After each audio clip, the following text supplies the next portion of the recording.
Yun, good morning mga boss. Woo! Sarap!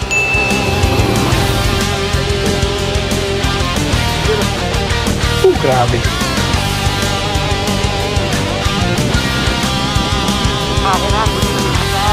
Grabe. Bukit kayo na makahon.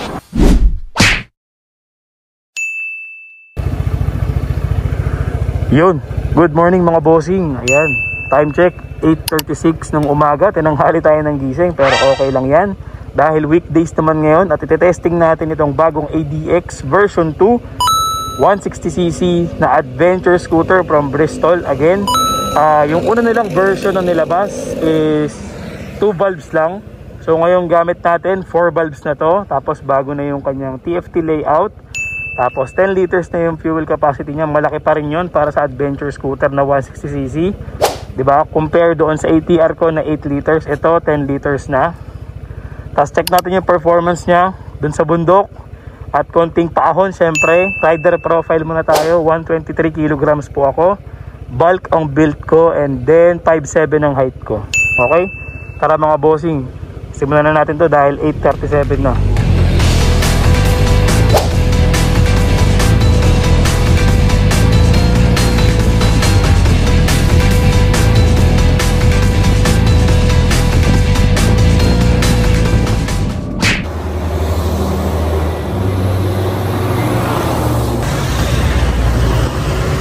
Yan mga bossing oh. Nasa roadside lang tayo at nagpahinga ako ng 5 minutes. Napipikit ako eh. Sobrang ganda. Sobrang ganda ng suspension na itong bagong ADX version 2. Hindi ko alam kung may binago sila pero tanyo naman oh, sobrang laki ng suspension niyan kasi. Yung ATR ko maliit eh. Kaya yung travel niya medyo mabilis. So ramdam ko talaga yung konting vibration. Dito wala akong nararamdaman kaya nakakaantok. Ayan o. Ganda ng view. So kakalampas lang natin ang arko ng Angat Bulacan. At grabe yung yung suspension nitong bagong ADX na 160 version 2. Sobrang smooth. Yung mga ine-expect ko na lubak na vibration, siyempre sa ATR ko ganun eh. Dahil nga maliit lang yung inverted suspension nun. Dito basic eh, hindi ko ramdam yung mga basic na lubak sa kalsada. Kaya para akong hinihili.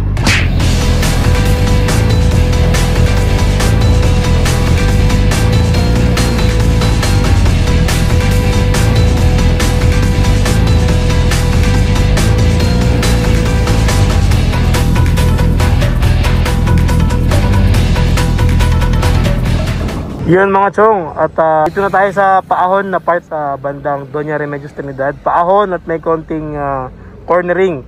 So syempre itong ADX 160 talagang saludo na ako sa suspension nito. Bibigay ko na sa kanya yun. Sobrang ganda ng suspension nito, harapan at likuran. Hindi ko ramdam kahit sobrang bigat ako, 123 kg, sobrang lupit nito. Ngayon check naman natin siya kasi anticipated na natin yun eh, adventure scooter ito eh. Check naman natin ang play nito or ang performance nito sa mga paahon na kalsada at mga twisties dito sa DRT. So sa off-roading, sa lubak, approve na ako dito. Mas maganda to sa ATR 160. Suspension ng Aerox, alam naman natin yan. Kailangan pang i-repack yung stock. Pero kung stock to stock ang labanan mga bossing, dito talaga ako, pinakamaganda ngayon to sa market. Yung suspension ng ADX version 2 160 from Bristol. Goods talaga. So tara, sibatin na natin tong paahon tsaka twisties.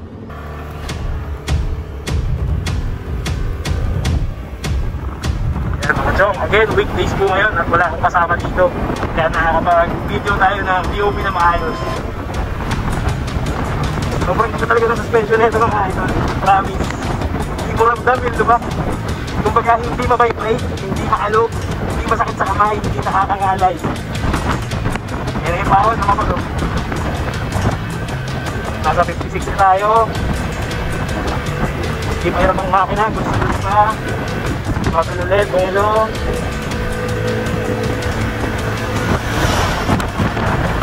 Nice. Very stable naman ang makina niya mga bossing kahit mabigat ako. Kaya pa isang paahon, tapos corner. Eh no, sobrang hindi maramdam yung lubak dito. Ayan, paahon. naka-ordering na dito.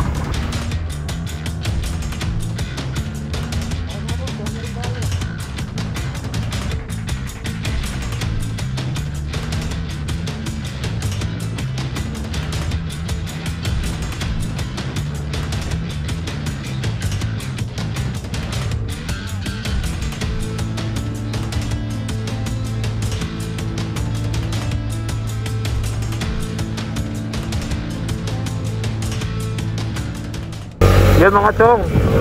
Yan, paon ulit at konting cornering. Kita nyo naman, sobrang solid dito sa cornering din. At nagulat ako sa lakas ng makina nito, grabe. 80 sa paahon. Kahit ang bigat-bigat ko. 79-80 sa paahon. Ito palusong oh.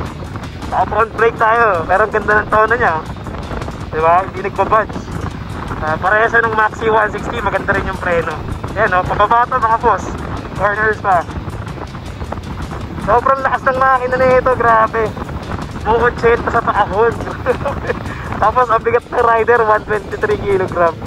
Nakakatawa itong ADX 160 mga bossing. Sobrang solid.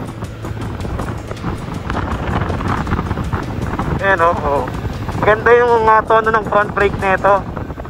Ayan pa ako, naka front brake ako. Pindot-pindot lang, hindi biglang hinto.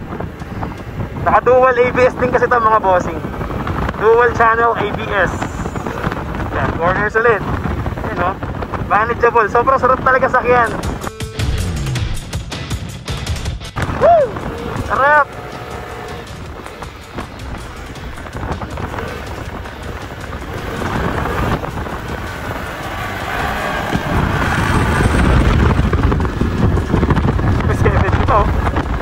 Box cornering.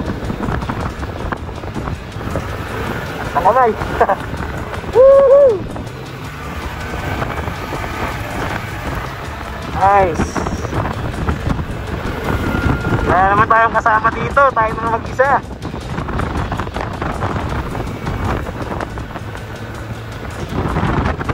Sobrang solid dito sa cornering din pala mga bossing. Manalo. Ay, sobra. Op. Yun. Ganda ng preno.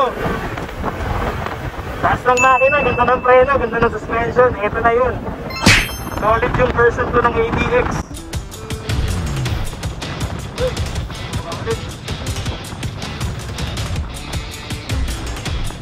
Hello.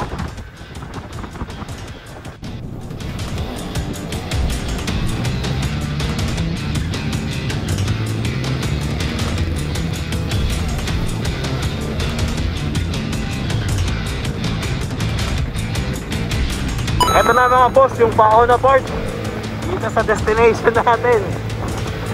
Siyempre, malasang makina na ito eh. Testing natin dito. Yun o. Ayos. Woo!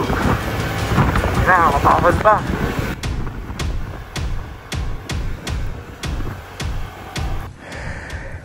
Grabe. Off-road gaming, what is up? Bristol version 2 ADX 160. Ang ganda ng suspension niya mga idol. Sobrang saya ko dito sa front suspension niya tsaka sa likod. Hindi matagtag yung likuran, hindi masakit sa puwet sa likod. Etong front suspension yung artista today dito sa lubak-lubak na daanan sa DRT at sa Angat. Hindi ko ramdam kaya huminto ako kanina sa may bandang Angat. Inaantok kasi ko dahil yung vibration sa kamay ko parang hindi ko na nararamdaman. Not unlike nung ginagamit ko yung ATR ko, medyo matagtag yung harapan ng ATR 160 ko. Kung kukumpara ko dito sa performance review niya ngayon sobrang solid pala nito. Grabe. Yan, nasa bundok na tayo mga boss. So off-road gaming pa ulit. Pero promise, ang suspension nito kailangan yung i-try, di ba? Hindi ko ma-justify pero sa bigat kong to na 123 kilograms, talagang hindi mo ramdam yung lubak na dinadaanan mo kahit yung mga normal na lubak sa kalsada. So if you're lighter than me, kung mga nasa 80 kilos ka lang, talagang mag-e-enjoy ka dito sa Bristol na ADX 160. Version 2 na nga pala to So i-shout out natin yung Bristol motorcycle. Sobrang solid po ng bagong version nyo ng ADX 160. Yung makina nito, grabe sa paahon kanina. So may 70, 80 pa siya, no? Umu-80 pa sa paahon, tapos may cornering ng konti. Sa bigat kong yun hindi nagawa yun sa Maxi, sa ATR ko. Usually 40 to 50 lang ako dun Pero ito dahil 4 valves na nga to, hindi ko alam, 4 valves din naman yung ATR ko. Pero parang mas malakas yung pick up nito, yung makina niya kumpara doon. So syempre ito Bristol motorcycle, yung isa QJ motor. Pero parehas mo silang mabibili sa Bristol motorcycle. Sobrang ganda ng suspension, malakas ang makina. Braking power niya halos parehas naman kasi ito ng Maxi, kaya natuwa ko kanina nung may palusong na yung pababa. Naka front brake ako, wala namang problema, hindi nagbabudge, hindi nagde-delay, hindi biglang umihinto kasi naka dual ABS na rin yan. 'Di ba? Solid tong ADX 160. Approved suspension sa lakas ng makina at saka sa preno. Grabe. Yan, tapos syempre naka mirror projection tayo, gamit natin yung mirror projection natin dito sa ADX, 'di ba? Solid din, 'di ba? Kalahin mo meron kang adventure scooter na pwede mong i-pair yung cellphone mo at mag-phone mirroring ka ng GPS kung di mo kabisado yung lugar. Ayun, 'di ba? Sobrang solid 'yan. So gamit natin 'yan, naka-phone mirror tayo. Dinownload natin yung mapa offline para naka-off yung data natin. So hindi malolobat agad yung phone ko. Tapos syempre may USB charging port dito. Oh, nag-charge tayo ng vape. Vape is life. Ayan yung charging port niya mga boss. Solid, kargadong adventure scooter. Maganda ang suspension, may phone mirroring, malakas ang makina, tapos maganda ang preno. Syempre 10 liters yung fuel capacity, kaya ano pang hanapin mo dun, 'di ba? So, kaya ako nasasabing malakas ang makina nito mga boss. Kasi mabigat po akong rider. Kita nyo naman yung profile ko. 123 kilograms ako. So, doon pa lang sa bigat ko, may stress na kagad na pumasok dyan sa motor na yan. Plus, syempre sa biyahe ko pa sa lubak, sa paahon. So, doble yung stress na natatanggap niya. Pero grabe. Sobrang lakas ng makina nito. Suspension, preno, bilib na ako dito. Ganda niya. Bili tayo isa.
Naman tayo nagpark mga chong, hindi ko muna pinatay. I-charge kayo yung vape ko. Napakaganda ng view dito mga to, no? So sinuwerte tayo kasi bukas yung coffee nila. So makaka-order tayo ng famous Talbak brewed coffee from Doña Remedios Trinidad. Habang titignan natin yung magandang kabundukan. Sobrang solid na ito mga boss. Sarap gamitin sa lubak.